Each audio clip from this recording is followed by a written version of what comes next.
Howdy YouTube, and welcome to another episode of the Gunman. So this video here will be getting some 2-pack clear coat down on my floor in my kitchen. So I did do a previous video where I went through all the steps of doing the sanding. Now this is the part where I should usually say, now go check out that video, but I nearly recommend not checking out that video. It's more of a how I did it than how you should do it, right? So don't go check that video out. And honestly, this is the same thing. This is just how I did it more than how you should do it, right? And sometimes I'm just the kind of guy like just get in and get stuff done. And honestly, I am more than wrapped with the results. So hang around and you'll be able to sort of laugh at me. I did come across a couple of little hiccups and I overcome them. So I had to literally think on my feet. You guys will probably get a bit of a laugh out of what I had to do. So I started off by getting a nice thick, a nice good quality brush and a nice wide brush, just one from Bunnings, but I have found that sometimes those cheaper brushes, they're really not that good. So yeah, obviously get a nice brush. I've got a roller as well. I've got a nice like microfiber roller. But that's actually where we had somewhat of an issue. It was when I started rolling, and I just wasn't happy with the texture that I was getting out of it. I guess when I started, I thought it was going to sort of smooth out, right? Because that's the way that people seem to do it when I looked online. And I didn't do much research, to be completely honest. I just checked out a couple of videos. I'm like, okay, well, this can be done. Now, to be clear, sorry, pardon the pun. To be clear, I did do a couple of test patches, so I was sure that I was going to get adhesion. I was sure that it was going to, basically do what I wanted it to do. It did stick, so I did a little test patch like under the fridge was perfect, because then that way I could put the fridge back and then not have to move it on my freshly painted floors.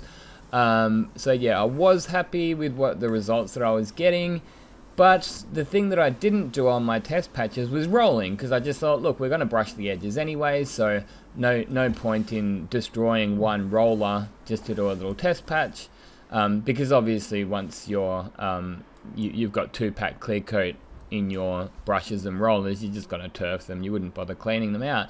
But what happened here is I wasn't happy with the texture. Like the roller sort of left these sort of high spots, I guess, and they weren't leveling out. So this is where I say I had to think on my feet, and I'm like, man, how am I going to get, like, that's not going to flow out with a second coat if I roll it on. So I'm like, man, I'm just going to have to brush the whole thing on. So one thing that I did try doing is going with the grain, with the brushing.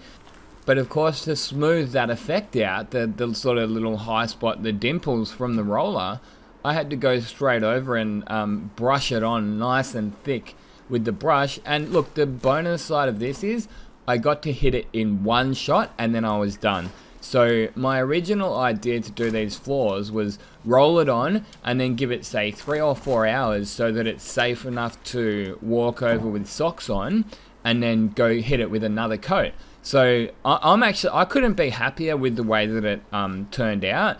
If I wanted to go to to another level, what I would probably do is sand it down with, say, 500 or even 400 or something like that.